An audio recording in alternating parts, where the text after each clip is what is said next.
everybody should be investing in the stock market, is my opinion, because it affects you in your entire walk in life. I don't care who you are, what you do for a living, where you live, everything about operating in this country, the stock market is going to impact you. It's just something that I live. It's just something that I live. Hey. It's just something that I live that this world don't live. It's just something that I feel that this world don't feel. I gotta keep it real. J.E. Get 'em. Welcome to the Let Bob podcast. I'm Ant, the CEO and founder of Let Bob. I got my main man Dave here. We're gonna talk to y'all about the stock market today. Dave, let them know who you is and what you're gonna do. Hey, what's going on, everyone? My name is Dave Walker. I'm the Chief Trading Officer here at Let Bob, and today we're going to discuss what is the market doing. The market. We're talking about the stock market, all right? The Dow Jones, the S&P 500, the Russell 3000, the Russell 2000. These are things you probably heard about, but you actually probably didn't know what's going on. You ever turn on CNBC, you see the tickers running at the bottom? These are the things that we're talking about. So, today's point, you see this stuff on the news, you might not understand what's going on, so that's why I Let Bob exist in the first place. We trying to educate the community so that when you see, let's say, Dow Jones, S&P 500, you got a resource to kind of explain what that is and also like how that impact you. But see, because the stock market, no matter what industry you in, it's going to affect your money bag. And so being aware, like, when you're seeing Dow Jones down 1,000 points, like, what does that mean? And so that's what we're going to do today, is kind of explain what that means and, like, what's going on right now, because I know it's a lot of news right now about, like, this crazy, what is the stock market doing? 401ks getting hit, all this stuff going on. So we're going to try to put some reference points to that today on this episode. So... And for me, like I say, the main thing I want to really talk about is what's really going on is the Feds. And the Feds, who are the Feds y'all ask, is the Federal Reserve, right? So just a little quick history of what the Federal Reserve. The Federal Reserve was created to regulate the money supply. What I mean by that is, if the economy is doing well, they come in, they take money out of the economy. If the economy is doing pretty bad, they inject money in it. So look at it like your parents, all right? Your family's doing pretty good, your parents are able to give you some extra allowance, all right? Things not going too well, now your mom and dad are going to tell you, hey, look, you're not bad about those Jordans this week. Right? Yeah. So look at them. That's their role. And as of right now, inflation is like insane. So what I mean by inflation is like the cost of goods. As you can see, you went to the pump. How much is gas now? Oh, man, crazy. Insane. How much is food? Insane. Like eggs, milk, everything is up. So now what the Feds is about to come in and do is they're trying to get this thing down because the cost of goods are just too extreme and people are getting crushed. So now their job is to come in and try to regulate that. The crazy part, though, inflation, like, it's a hot topic now, but inflation is, and it always will be, right? Because think about when we were kids, you get your haircut, what, $10, $5? Yeah. Man, my barber, I'm paying, what, $35 now just for a regular haircut, man. And I'm in Birmingham, Alabama. Just imagine that, man. But that's inflation, though, over time, right? Yeah. So. Mine's 75. Wow. Yeah. And then so we had to move our meeting up. I moved my flight up to get in early. Yeah. That was 100. Yeah. So. And a lot of that comes from, like, the pandemic in 2020 when they put all this money in the market, the Feds. Right, the government put out these PPP loan money, and so people just been buying, and when you have that type of buying, you create shortages, right? And when you got a shortage, you create higher prices. Supply and demand. So we get what we at right now. Yeah, and I feel like that's what's going on because that's what the Fed's about to do. 2020 came, pandemic came, it was out of nowhere. We weren't prepared for it. And no one was prepared for it. So what they end up doing is start throwing money in the market, right? Yep. Just throwing money. The stock market, quote unquote, should have crashed based upon you shut down the whole economy for 3 months. Yeah. Right? So in a bigger picture, look at it like this. When you have these big machines or well-oiled machines running, say for instance, like just take school, take Howard. Howard has a certain amount of food that they order every month, a certain amount of milk that they order every month. When you shut that down for 3 months, what happens to this milk? What happens to this food? Yeah, and it's a domino effect, right? Because just like Howard's placing the order, the company that they ordering from is expecting the order. Yep. Right? So now that order ain't coming in to that company, so they get hit. So it was crazy just how it played out. And then talk about the housing market too, man. Cause Done. like the housing pricing was like, or it's still kind of insane in a lot of places, man. Yeah. And now the interest rates just went up to 6% this first time since 2008. As well as like you got some areas like, take for instance, Austin, probably out here in DC, but Florida, Texas, that was a hot spot because you got all the people from California, Colorado was coming down. Yep. So like prices of houses was up 40, 50%. Yep. It was times I was actually at a open house and you got people from California come in and say, look, no disrespect, y'all can leave. The house was like $550. He said, no disrespect, $600,000 all cash right now. And what that does is now that affects rent. Yep. Right? And who are the most people that rent? Us. People that actually don't have the money to buy, right? Yep. Because it's a big process to like go through, buy a house, own a house. You got to have like a lot of credentials. Your thing you got to be tight. So overall, man, this is what's going on in the market. It's a lot of things that's coming to fruition that people didn't think would come this fast. But guess what happens now? We're here now. The market's crashing. Housing is insane. Cost of goods is insane. And now a lot of people getting hit with the 401ks, the IRAs. It's just tragic. That's why you got to be knowledgeable because you got to know how to maneuver when the market gives gifts too. Because a lot of people made a lot of money in this up down market, right? You got people who sold houses and made a killing. Oh yeah, real estate. Like me personally, I sold my house and bought another house in a way that, if not for the pandemic, I probably couldn't have maneuvered like that. Correct. Because the guy who I bought my house from, he's trying to take advantage of the lower interest rates and upgrade. Mm-hmm. And we did the same, but being knowledgeable about that.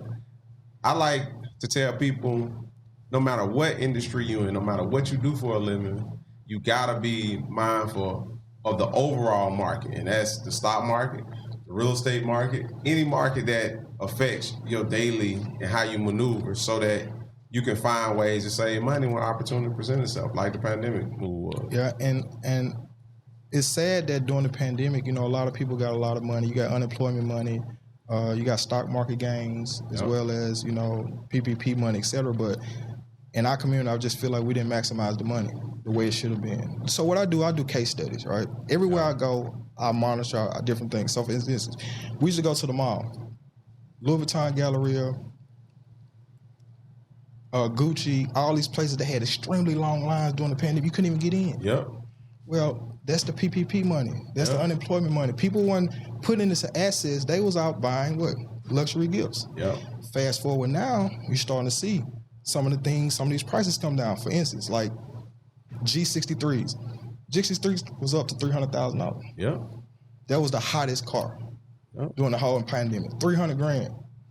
Lamborghini trucks. All these cars were like $300,000. All these places had cars $100,000 over sticker, right? Because you had what? Free money. And again, go back to what I was saying. Because so much money was out there, it wasn't enough cars to meet the demand. So that's what was pushing the prices up like crazy. Now, not being knowledgeable of the market, if you bought that car when it was $300,000 or $400,000, you burnt. You're gonna get burned. Same way like the Rolexes we was looking at 60th anniversary Rolexes. We was looking at these Rolexes in 2020, and I was like, Aunt, I think we should get these watches. And he was like, man, I don't know. I said, Aunt, I just feel like this is the one. Yep. Next thing you know, the watch was like retail for like $60,000. Next thing you know, it's like $140,000. Yep. At the top of the market. How much is it now? It's back to like $64,000. So I'm monitoring it. You know what I mean? I wanted to get back in that sweet spot, but it's things like that occurred, man. Like one of my friends, his wife had a Yukon truck. He bought it. I think he paid $40,000 for it. He kept it for a year, put like 24,000 miles on, ended up selling for $45,000. Like those type of things are insane. Right now, prices still pretty thick, right? My uncle, he's shopping for a Tundra, Toyota Tundra. And he like these trucks selling for like 80, almost 90 grand, man. A Tundra. Yeah, trucks and SUVs is crazy, no deals. Man. It's crazy. But let's talk about 18-wheelers. Oh, man. Before we change over. Like that whole mood. And dually trucks, because of the high shine, everybody getting into that space. But again, just being knowledgeable, man. So that backs us into like why we have Let Bob in the first place. It's not about it's not so much about the products we put in the marketplace. It's also like just bringing knowledge to the community. Like Dave and I, we know this. Like we know how to maneuver. But I mean, what benefit to, in my opinion at least, because I'm a country boy, that's just where I was raised. If I got the knowledge and I can help my people, like for me, that's just huge for me, right? And so to have a brand that's like live and die by delivering knowledge to the community so I can empower, like that's a big deal for us. And so our goal, especially with this podcast, is to talk about topics like this because I know the way it gets delivered on the news and how we hear it mostly through the channels of communication that's available today, they really ain't saying it in the way that we can understand. Because the information generally ain't coming from people who look like us. Correct. Right? So we want to get in with the podcast and just really break it down and give you like real world examples that you can go look at yourself. Like everybody knows gas prices was up like crazy. Everybody knows car prices crazy. Housing. A lot of people did upgrade in the pandemic or right after the pandemic. So they saw prices of housing was like insane. Right? So we want to just give you examples that you can relate to, but also understand like what's driving these actions. I remember when it was late 2020, early 21, I was talking to my family and I was asking like, hey, did y'all refinance your house? And a lot of people didn't understand like why they should be refinanced. And I'm like, because interest rates at a low that they probably never gonna see again. And so this is the opportunity. But if you just in the news for the negativity and just watching it and just really just extracting negative information, you miss out a lot of time on the positivity that can take place. Because if you got a 4.5 interest rate and rates are down to 2%, you don't have to upgrade houses. You could just refinance and save an extra couple $100 a month. That extra couple $100 go a long way. A long way, especially now with these prices. And I want to go to these stats. These are stats I want to say. Prices year over year, right? Gasoline's up 44%. Jeez. Electricity is up 15%. Food at home, 13%. Used cars, 6.6%. Shelter, 5.7%. Medical care, 5.1%. Like, and then we break it down to like things like plane tickets up 34%, eggs 33%, chicken 20%, and milk 16%. Like, and the one thing the common denominator did not change is what? People's wages and income. Correct. And you getting swallowed, getting crushed. Getting crushed. That means your dollar, all those increases he talking about, that means you got to work with the same dollar, and that same dollar power just decreased because if all the prices going up, and your income ain't going up, then your ability to buy is going down. They're killing your purchasing power. You're going to get killed. And if you listen to the list he gave, that's everybody. So the rich, the poor, the middle class, everybody getting hit with those type of increases. It's not limited to a certain class of people. That's everybody. So like just being knowledgeable. So for example, if you take this information we're giving you, then go look at your budget. And I suggest you have a budget. If you don't, go look at your budget and see, like, price of eggs up. Like, how is it going to affect me? How much for my household, how often do I buy eggs? Or what kind of car I drive? Because if gas prices going up, how that's going to affect me? And so, like, really thinking about these decisions and how you move backs back into what the market is doing. Like, the market should be driving all your financial decisions when you move around to provide. Yeah.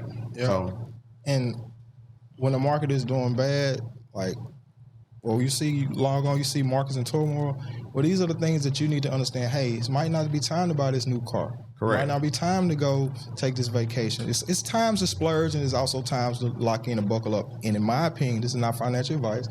It's time to buckle up, right? Yeah. It's time to get it together, set a budget, chill. Okay, 6 months, 8 months come by, things back good, we back out living, right? But as of right now, me personally, I'm cutting so much stuff, right? Because the thing is, I need deployable capital to do what?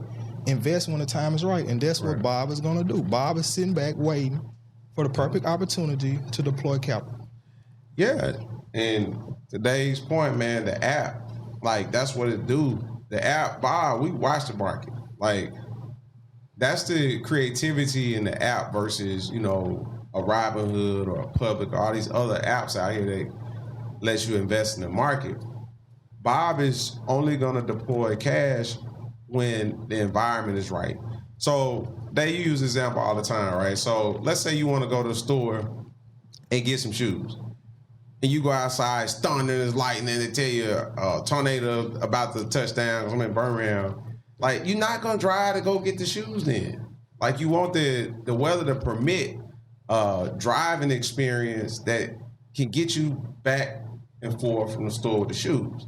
And so we look at the stock market like that. Bob doesn't want to be in the market when it's all this turmoil that's going on right now. He wanted to be an opportunity when you can invest and give you your highest probability of making your money grow. Because we telling you, you got all these increases everywhere else. So the only way to fight that is by making your dollar worth more money. And the way you do that is investing. Make your money make more money, right? So we excited to drop the app because we know we're going to help so many people.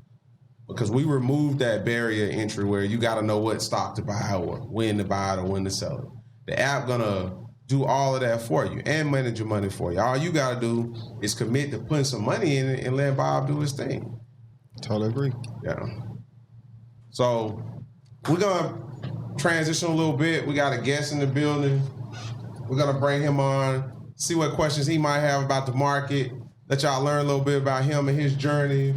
Awesome cat, man. We told him about Bob early on, man. We was just really getting grooving with our thing. And he was just so impressed by like the movement itself. And he just committed to being a resource for us and helping us kind of maneuver as we begin to build our brand and get our name out and just kind of how we want to shape ourselves in the industry. And so as a appreciation point, we wanted to bring him on one of our first episodes of the Let Bob podcast. And so he agreed to come on today. And so we're gonna chat with him. We got Mr. Colby Tyner. He's a senior vice president of Radio One and Reach Media, and he's gonna sit down and talk with us today on the Let Bob podcast. Welcome, Mr. Colby. What's up, guys? What's going on now? Yeah, I'm just checking my Dow Jones while I'm listening to you. Don't look today. Yeah, it's been ugly.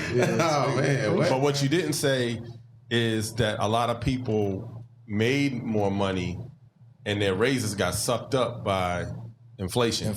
Oh, yeah. Because a lot of people, because it is sort of a workers' market now where, you know, people are figuring out like, oh, like these bad-ass employers who don't treat their employees correct, now employees have options. Yeah. And there are really good options out there because there's such an entrepreneurial spirit in America right now. So a lot of people don't want to work for nobody anymore. Correct. So then the standard jobs are there, but you can make a little bit more money. Like we just saw the railroad strike that was about to happen. Yeah. You see all these teacher strikes, all these opportunities that unions are taking to say, hey, pay us more wages or we're going to bounce, and then go ahead and try to replace us. So it's a very interesting time because, you know, if you are making more money, it sucks that the inflation is so higher that it's sucking up all of the extra money that you made. So it's like, damn, I can't get ahead. And I just got this extra $25,000 for the year. Yeah. And next thing you know, boom. If you got a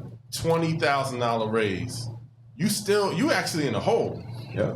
And that's crazy. That's insane. So then if you didn't get a raise, man. yeah, you got it. You're really doing bad out here. So anyway, it's interesting just listening to you guys. And again, man, I just think what these brothers are doing with their app it's just incredible. And you know, at some point you want to get into some of your vision with the app, with the HBCUs, the endowments, and how you love to be attached to that so that you can help grow the money and keep it all in the community. All of those things are amazing. And I'm pretty much new to investing. I mean, I always had a 401k because that's what you're supposed to do when you work for a long time. But during the pandemic, I started investing in the stock market because all of the money that I was going to use for vacation, for gas to come into the office, for all the stuff that I would normally spend, I didn't spend anymore. In fact, I saved a ton of dough, which is kind of another reason why there's so much money flooding the market this year, because so many people didn't spend a lot of money in 2020. So they're like 2021, they just came out with the dough, like, I got it. Like I went to some of my fancy vacation spots this year, and I'm like, oh, okay, I see what's going on here. It is like people are out. You start to see some new, like, this was a secret spot. Like, this has been a secret spot. Exactly. This was my spot. I'm like, what you doing here, bro? Exactly. So I feel it. And again, I just jumped into it, and for me, my first year in the stock market, I was up 120%. Eating good. That's insane. Yeah, he thought that's how it worked. So I was like, oh, this is a drug. Like, why? Come on, why have I not been doing this my entire life? That's exactly what I said, right? I'm high. Yeah. How you feel right now? This year, I'm negative 20% off of the gains that I made last year, bro. That's insane. I used to look at it 10 times a day. I'll be on it like, you don't want to see it now. Boom. And I found stocks that, I found baby stocks like during the pandemic, and they blew. Like I found 2 really good baby stocks that blew into something really big, and they're not back to where they were baby, but they just back. But I was like, because I was like, man, I should cash in, but I didn't want to, I didn't want to pay the capital gain. Like I was just debating that, like, I didn't want to put those limits on my account that was selling automatically. I was just being very cautious or whatever. But it's been a great learning experience because now I'm like super engaged. Now I'm like paying attention to like every aspect of business. So when I work out in the morning, when I'm listening to the radio stations and doing the stuff that I need to do for my job, I got CNBC on, I got the business channel. So I'm looking for mergers or opportunities or where I could kind of get in a little bit earlier. I'm just heavy into that space, and now thinking more of a long-termer. I don't look at it every day anymore. I just think long-term and look for opportunities that I can invest in that can potentially grow. So I'm really excited to be working with you guys and connecting with you all, because I love what you all are doing, and the street say y'all returns is excellent. So I'm listening to the street because I need some better returns than negative 20%, my brother. And I want to say this right quick for Ant hopping to it. Like we talk about this all the time. Like the pandemic was a gift and a curse. It's a curse. Rest in peace to all the people that lost their lives to the pandemic. But as far as entrepreneurship and people of color, we are in the market now. We are knowledgeable. We want to know now. Like I take my family. My entire time I've been doing this, no one really know what I do. Right? They didn't really even care. As long as I produced the money, I got the money. Hey son, hey, come on, let's do it. Keep rocking. But now you have a lot of people calling like, hey, what's going on with the stock market now? And I feel like that's one of the greatest things that happened to our community, because now people they got crypto, they got stocks. Like people are doing things now. And that, I believe it's only because of the pandemic, because now you're forced to sit at home for 3 months, watch the news, markets in turmoil. What is this markets in turmoil? And you got the social media. Social media is such a powerful tool if done correctly.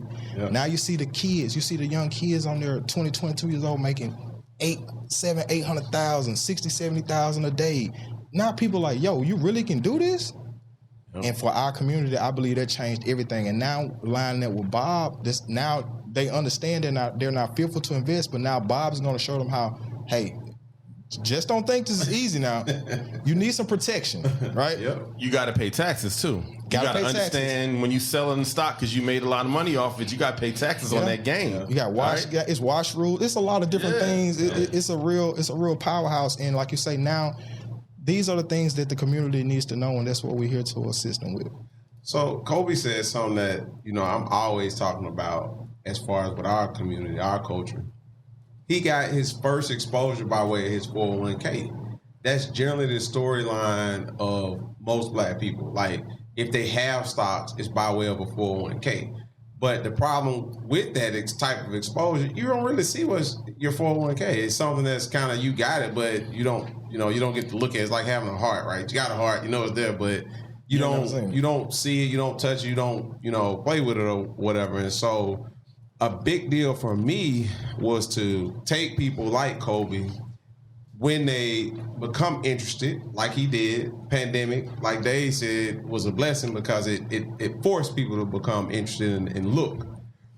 And so with Bob, what we do is we do the same thing, but we give like a protection around you. So Colby, when you started trading in the pandemic, who was there with you?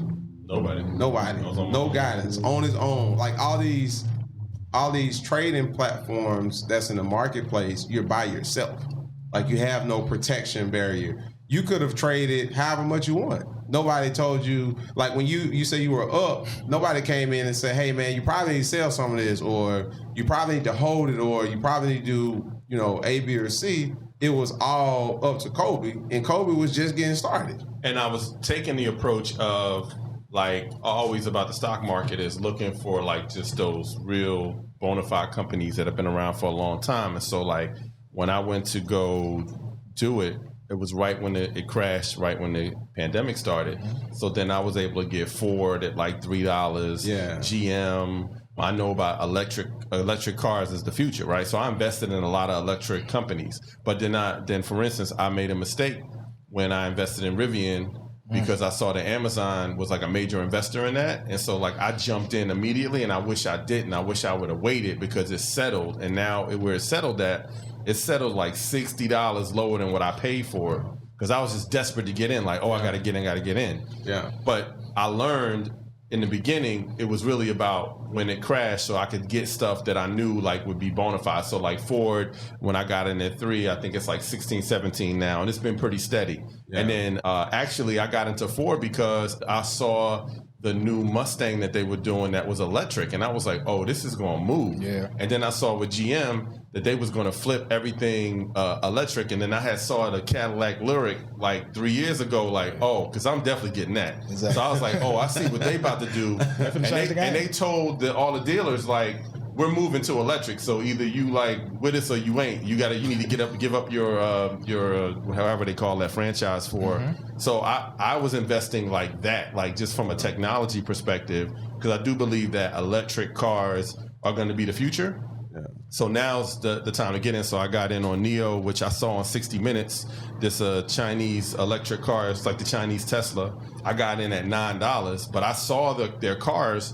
And they have a system that Tesla doesn't have, where to exchange the battery, you just go into a place and the battery, they pull it out, put it in versus charging. You can charge it, but you can exchange the battery, which is a time game saver, which Tesla hasn't done yet. They don't have that technology in America. So I was able to make those decisions to invest based on just feeding my brain with just knowledge about the world, right? So I watch the news, like my wife she's like, you watch too much news. It's like I watch everything. I just want to be knowledgeable about everything, because that's how money moves. Like people start talking about something, and then it's like everybody crying. But you don't want to be like late. The last one. Yeah. Because when you last, you got to pay. So like with Rivian, I knew about it. Then I was like, if Bezos is investing in this and they're gonna make all their trucks, Rivian trucks, and I saw one.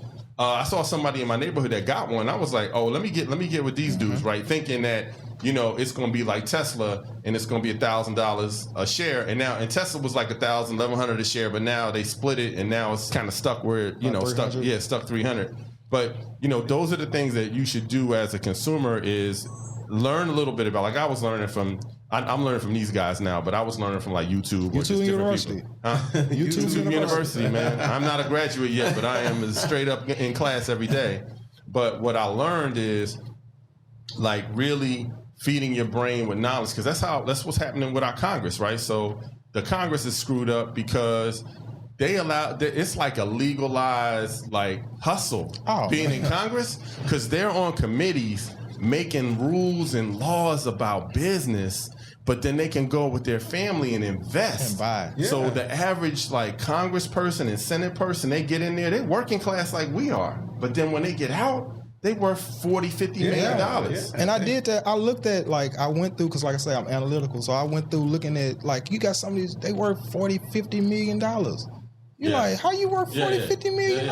And then that's why they staying there until their 70s and 80s, because they building their legacy off the backs of us. So part of that is just from an investment strategy, is really just learning about what's happening in the world and understand, like, the people that make the big money is looking and they're predicting and they're way ahead of the game, right? So like when the pandemic, when they was talking, if I'd have known this, I know it now. So when in late December, when the pandemic was talking, when they was talking about the pandemic, I should have been investing in vaccine companies. Moderna. But I did get into Moderna. I got into Moderna at like 78, and it's like 185 or something like that now. But the point is, knowing that stuff in advance. So these people in Congress, they know this, right? So they like, okay, well, we're going to do healthcare, we're going to do vaccines, we're going to do Pfizer, Moderna, all these different companies, you know, and then that's why when news is announced, the stock market reacts immediately.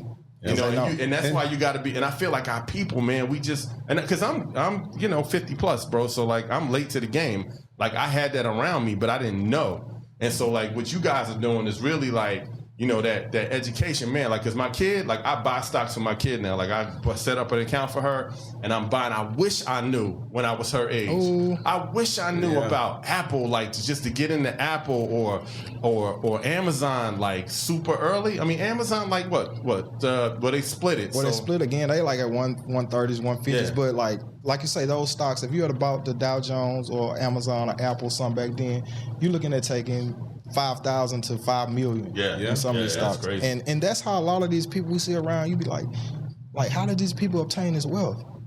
They invested. And that's the thing about it. You ain't got to do nothing to put the money up. Like the world is going to do all the decisions, do everything else for you. But it go back to exposure, right? So like we about like pushing the message out there.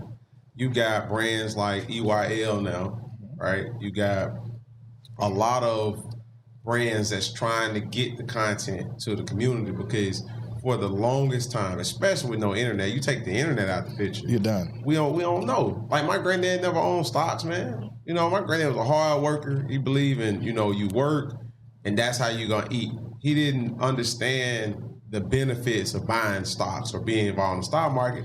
Not because he was slow or illiterate, he just didn't know. He wasn't exposed to it. And how you become desirable or something, you have to know about it. Correct. That's true. And so that's why we're so passionate about like taking our brand and getting the word out. So exposing you.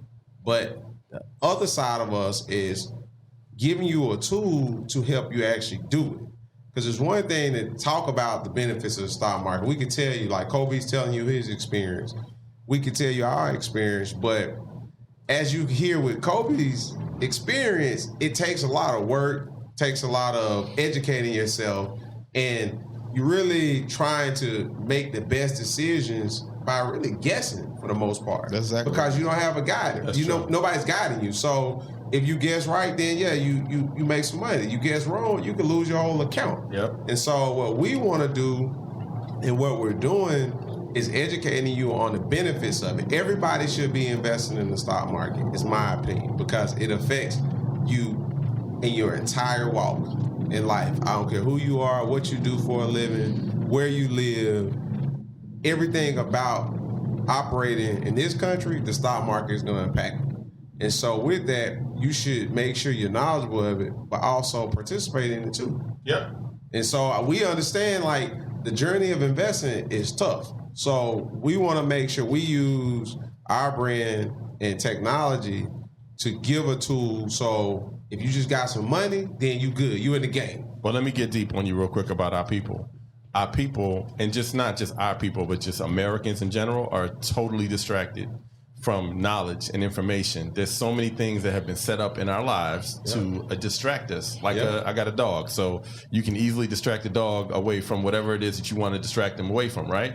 So we spend a lot of time on social media using it to feed ourselves with negative information and negative knowledge, and not necessarily like understanding like, or even just watching the news and just knowing what is happening. You should spend an hour of your day just watching the news and what's going on in the world, and be able to make investment decisions based on trends that are happening. So like I said, late December 2019, people were talking about the pandemic in China, and it was in Wuhan, and it was like, whatever. Like, I guarantee you, the best investors in the game was way ahead of that. They was already buying up stuff that they knew, okay, boom, this is going to happen, this is going to happen. And then, why don't y'all talk a little bit about this? Because I don't understand it yet, and I'm still trying to figure it out, because something happened yesterday where Apple was like a short, or somebody shorted the stock. Like, I need to understand the loss part of stocks and shorting and whatnot, because in the pandemic, a lot of people made money off of that too. So I go into far as short, like call them short sellers. So the market's a zero sums game, right? Let's just say I'm the market maker and you Colby. So you come in, you buy, let's just keep it simple, you buy 100 shares of Apple. Yep. Somebody has to be on the opposite side of that order, right? So you bought, so I had to sell you those orders, right? So therefore, when you sell those, when I sell you that order, I'm at risk. So if Apple goes from 100 to 500, I got to pony up, right? And so that's how a lot of people get burned because the stock is unlimited. Let's go to the GameStop. Yep. Look what happened with GameStop. Or AMC. And AMC. So what happened with GameStop is Melvin Capital got caught slipping. Yep. We're breaking down terminology. You got caught slipping, right? You get caught slipping, that is not good. It don't matter what it's pertaining to. Getting robbed, cheated on, stealing, whatever it is. You get caught. What does slipping mean? What does slipping like? Break it down. You're not on point. You're not on point. But how did they get caught? Okay, so this way. So, all right, this is what they did. Let's take, for instance, anything you do, the max is 100%, right? So they shorted the stock. It was up to like 124%. So that means they over leveraged. See, the thing about the stock market is that a lot of people don't talk about is leverage. That means you can put up $1 and you can get $4. Right? So that's dangerous. It works when it go in your favor, but when it go the opposite way, it gets real bad. You're losing 4 times the amount. So talk to me like I'm a 4-year-old. All right, so no, but I'm just gonna say this to you. So if I'm looking at the stock market and I want to bet against I'm betting against the stock. If I see a stock increasing, I'm betting against it. So how does that work?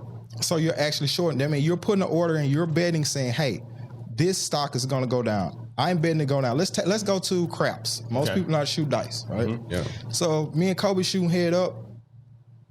You want to get point. What do I want? I don't want you to get point, right? Right. So I'm betting that you don't get point. So the same thing with the stock. You're betting against the stock. You're saying, man, this stock is trash. This stock is going to go down, right? So why is that legal, though? Why is that I don't understand why that's legal. It just sounds like it's just not. It's a zero-sum game, though. So you got to have a winner and loser. Let's take basketball. When the Rockets play the Bullets, somebody got to win, somebody got to lose, right? So they just have the ability to be on the opposite side, right? Which is a very dangerous game. Because the thing about it is unlimited. So to go back with the GameStop, what happened with GameStop was once the masses, what really happened was it was some real intelligent guys, some hedge fund guys, some real Wall Street guys seen this, but they really exploited the Wall Street bets community and got them to fuel the fire to actually come in to help them do what they really wanted to do. So you got these big firms, these big research firms, all they do is short stocks. That's it. They don't do no buying. They come in to exploit you to see where you're lacking or slipping. Because like take for instance, some of these electric companies, some of these SPAC companies that came out the last couple of years, they were overvalued. A lot of companies were overvalued. So you got people just, all they do is come in and do Tesla's overvalued. Overvalued. So you got people that come in and do what? Short it, right? So therefore, what happened was those guys had leveraged against GMC. So once you get to a certain point, you know, because we can pull up the profile, it'll tell you how much money you're going to lose if this stock goes to this price. That stock, GameStop went from $20 to $100, $100 to $275, $275 to $400. So now you got these people bleeding out billions of dollars. So guess what ended up happening? They had to put that call in because they was going to. So now, let's take a hedge fund that got your money. They're shorting, but they also managing your money. Right. They're taking your good earned money that you think you're buying stocks with. They got to cover the losses over here. So guess what happens if that GameStop loss, somebody quote unquote doesn't come in and save the day? We heard about how they came in and saved the day, which didn't seem fair to. It wasn't. It was to the average. They got caught. So tell them what happened, because again, the other part you missed was some smart people on the internet figured out this firm was taking this big short, and then they told everybody to buy the stock. He said that. Yeah. That's So what he said. yeah, I kind of danced around it because I'm in that world and I don't want to really like call no names. Like, you don't want to dry snitch. Okay. Yeah. Some of these people I interact with, like, I'll tell you offline. But yeah, so basically what happened was the smart guys got together, was like, hey man, because once you look at the data, all the data's there. Right. So once we looked at the data, man, Ant looked at the data. I said, Ant, look. I say, Ant, it's 125. I say, how can you short something more than it's worth? Like, if 100% is max, but it's like 125 or something. So everybody came in, but it was like the perfect storm because now you got the pandemic babies, and they YOLO. It's called YOLO. Yeah. They can say, hey, it was a phone call. Hey man, I'm about to buy GameStop. Everybody just throwing money in. Put their life savings on it. Put their life savings on it. Like some guys, man, I'm talking about they made 30, 70, 80, $100 million. Right? And so the powers that be had to come in and say, because this was quote unquote what I believe, in my opinion, what was going to happen. Once they figured out they was on the wrong side of this thing, the good money from people that got 401ks, IRAs that these people actually manage, that money was going to get wiped out if they had to pay everyone out, right? So in return, now you're going to log in and the stock market's doing fantastic. Well, how I got losses like this? Because they made a bad bet. So the powers that be came in and said, nah, look, this system's broken. You couldn't even say, me and Ant was trading it. Like, we were trading, we was trying to short it. I got short right at the top. But guess what? They ain't honor them orders. Well, and Robinhood, which was a place where an entry point for many people that just got into it, that found out on these websites that you need to buy this AMC stock or GameStop or whatever, they shut that down, which is like so unfair to the people. Couldn't even buy no more. Yeah. You can only sell. And the thing, not to get too in deep with it, but like the way they did it, it was so unfair because, man, just even me and Ant should have made $200,000-$300,000. Just off of the trades that we put in. Guess how much money we end up making? What? Like nothing. Like not even worth talking about it. And this is what I do. This is what we do. So I'm sitting here like, Ant, this is it. We shorten it. This is insane. This stock should not be this high. Something's going to happen with it, right? There's always a crash, right? And because we're talking about GameStop. Yeah. How many times nowadays I'm a gamer. We game. Correct. I don't step a foot inside of a game. I go straight download it directly to your console now. Right? Same with AMC. Because it's like nobody's goes to the movies. Right. There was just a crowd of people came in. They caught them slipping, and then the powers that be came in and was like, "Nah, we can't do this. We got to regulate this." But the crazy part is, it's so much that go into trading and investing, right? But the access by way of a Robinhood was so limited, right? You could put 100 million, you could put 100,000 in your Robinhood account and just buy whatever. Just buy it. Like you see this GameStop, news on the news. You see this what's going on. You're like, I want to get in, which is what caused Robinhood to shut down because there was no guidance, regulation. There was no regulations. Like anybody could do it. Like it's the equivalent of just saying anybody can drive a car. So I don't care. You don't need a license. Just go get a car and drive it. No, a fast car. A fast car. Like a Bugatti or Ferrari. Let anybody do it. That's why there's regulations around that because you're trying to protect an individual from themselves. So you have to have a driver's license. And not only protecting the individual from themselves, protecting everybody else who's driving. And so in the trading world, there is no protection. Like you can have any amount of money and lose it all in a day. An hour. And that's insane that anybody could go and operate in that with no protection. Yep. And you can have 20, 30 years of success and in one day it could be all wiped out. Yeah. Like, and to make sure everyone understands what he's saying, he's meaning success in life. Like you can go through 20, 30 years of doing everything right. Go look at this billionaire in China. He said the worst decision of his life, he started day trading during the pandemic. He lost 41 million. Because what trading does is it's the money for some people, but it's the psychological damage. Because everyone in life, what we want to do, score the perfect score. That's what we're taught the entire life. Man, make 100, score a goal, do good. Well, trading is mentality of that is totally different. It goes opposite of everything that you've learned, right? Yeah. And like a winner like him, he's a billionaire, so obviously he's a winner. Well, he got in there trying to, just because he has a lot of money and thinks he's smart, he ended up kept trading. The only time that they're going to come in and stop you from trading is when you make a violation. One of those violations is if, for instance, let's say you got 100,000, you ain't got no more money, they shut you down. Yep. Long as you got money and you don't violate any of those things between 8:30 and 3 o'clock, you can bring it out. I remember what was that? That was 2019. That was my birthday. Yeah, that was my birthday weekend, 2019. I was in Costa Rica, trade. I think I lost 100 bands. I lost 100 bands in 2 days on TD Ameritrade. Nobody called me up, though. Like, they didn't even check on you, boy. You take a hit like that, nobody called. But they call you in that margin code. They're like, hey, how you doing? morning, sir. Hey, how you doing? They be so nice with that. Hey, how you doing? You okay? Well, can you please wire over $180,000 by our end of day? Yeah. Or we'll give you to tomorrow, but most time end of day. It's a cold game, and I tell everyone, like, even when you go to the casino got the pit boss. He got protection around you. Yes. They'll be like, hey, man, hey, Dave, man, Colby, and y'all had enough tonight, man. Let me get y'all a suite. Y'all sleep it off. Come back the next day. This stock market, I'll tell everybody, Elon Musk is the richest man in the world, quote unquote. Yeah. If he came in that stock market every day, he'll lose it all if he don't know what he's doing, because he can go out there and put millions of dollars on every trade. Yep. Every trade, right? It's no regulation. Because you got to think about trillions of dollars flow through it every day. So that's why they can't call us, because they like, look, we just got $100,000. When I lost my $100,000, like, the market didn't stop either. No, it wasn't like it paused or something. Like, it was like it don't know you there. It was crazy, man. But in that experience, take us back to Bob. Like, in going through that, I just so happen to be somebody who understands tech and know how to create things with technology. And so, like, that's all I've ever really thought about after that experience. Like, man, how can I create something that prevents somebody who looked like me specifically from taking on that type of hit?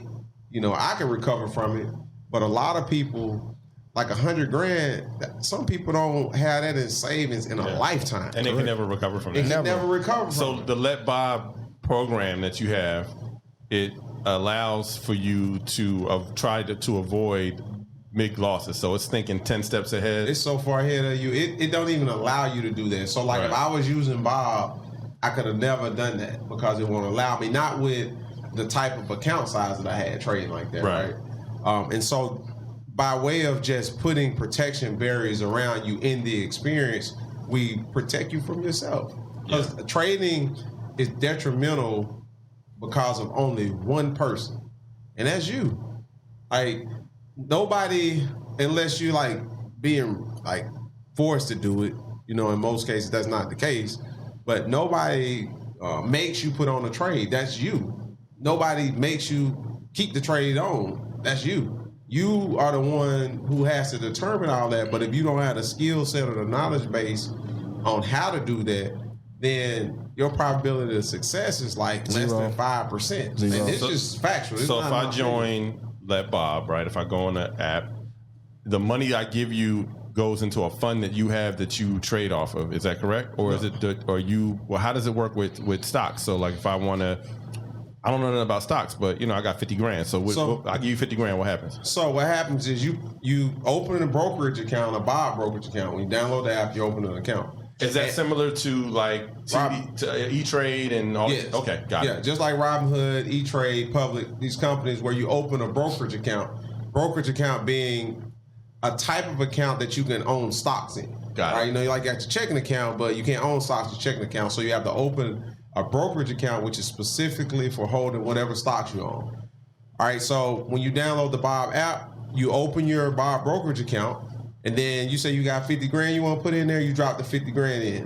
What Bob is doing when we take you through the onboarding process and you open an account, we're asking you all these questions to try to understand what are the type of stocks that's the best fit for you. And then we look at how much money you got too. And so with those two, then Bob will start hunting for stocks that match you. That might take a day, might take 2 days, might take 2 weeks. But it's the technology. It's the technology that's doing all this. You don't have to do anything, right? And so over time, we'll buy stocks with that $50,000. We won't like day one start buying stocks. Well, we won't spend all the $50,000 in day one. It's an organic process. And that's a difference between, you know, Bob and any other type of tool that does that for you, because we look at the market first before we do anything, and then we assess you and look at kind of what you are and what answers you provided when you signed up. And then we start to organically build your portfolio out. And with that, we keep you from these insane losses because of how we're managing the money too. So it's not just you got a brokerage account and this technology is buying stocks. We're also managing the money in that buying stocks. So are you communicating with your customers at the same time? So like I gave you the 50 grand and you don't spend it all at once, and you have my profile and you figure out what works for me, and then the program knows when to pounce on a particular stock. Correct. Right? Yeah. And so are you sending me notes every day? Like how does this work? How do I know what's going on with my account? So what we try to do is feed you news, period, right, on different stocks and just the market in itself. And then as we buy for you, then we provide like news and company information so you know what stock that you own. Like we are really big on that, because when we talked 401ks earlier, most people don't know what they hold in their 401k or who the company is or what they do. And so for us on Bob, we want you to be knowledgeable of anything he buys and when he buys it. And so you're able to speak intelligently to whatever is in your stock portfolio. And so for us, that's my best expression of how technology could help the culture. Because with no Bob, and you had that same $50,000 and you go to Robinhood, now all the work's on you. And it's hard to make $50,000. That's a tough journey for most people to accumulate $50,000 in cash. And with no Bob, there's no way to take it without giving it to somebody. Like your first question was, where you put it in a fund. No, you own the stocks. We're buying individual stocks and putting it in your account. And for us, that's how we think it should be, because we're about ownership. You should own and benefit so that in time, let's say that $50,000 in 5 or 10 years, now you have a solid stock portfolio that you can either hand to your daughter or you can leverage. You can go and borrow money from yourself against your portfolio. You know, and so that's what we're trying to create in the community, man. And you wrote the software for this. Yes, yeah. You created the software. So where did that come from you to even know how to create a software like that? God's plan, man. Like I tell people all the time, man, my purpose, God created me to empower people, man. Like you sit down with me for 5 to 10 minutes and you willing and ready, like I'll lay some insight on you. And so I use my technology skill set. Fam, thank you so much. I use that skill set to blend the two. And you get Bob. I was born to do this, man. I am Bob. You know, that's why I tell people, God created me for this purpose. So that's why the movement is so strong, because it ain't just, I'm this dude trying to get rich. You know what I'm saying? I'm in the tech field and I'm in the trading field. So if it was about money, then I just do that. It's about empowering my people so they can participate in this thing too. They can benefit off the power of tech. Technology is a game changer. I live in Alabama and have built an empire with merely the internet. Like that's never existed before. So talk a little bit about, because really what intrigued me when I first met you guys was your game plan for these big endowments that universities have, but specifically HBCUs, because you are a graduate of HBCU. Correct. Talked a little bit about the endowment game and how that works for any university, but what you are trying to do for HBCUs. It's the same thing we talk about with like not knowing how to participate in the stock market. They're at the same mercy of the market as all of us, right? They just so happen to be an organization with money. But if you go to an HBCU or any university, they don't have traders on deck, you know, professionals who do this, right? And most times they hire third parties to come in and manage their money. But in that space, we talk about, well, where is the money going? You know, most endowments at these HBCUs are investing in non-Black owned financial vehicles on the stock market. Because ain't no financial... Of the 2,000 plus exchange traded funds, exchange traded fund being like a modern day mutual fund, of the 2,000 plus on the stock market, only 3 are Black owned. And we're one of the 3. And so if you got like some of these endowments, Howard specifically got like $800 million in their endowment. So where are they investing the money? They're not buying individual stocks because it's too risky.